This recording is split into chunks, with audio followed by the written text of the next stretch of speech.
In front of me is OnePlus Open, and today I would like to show you how you can change and customize your keyboard's theme.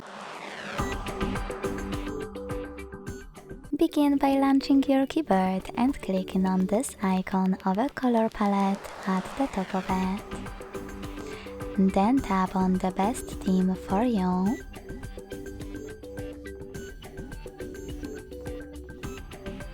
Manage key borders thanks to this switcher and hit apply. If you want to customize it instead, you can tap on this plus under my themes and tap on any photo that you wish to apply as your keyboard's background. Pinch it to scale, drag it to move and select next.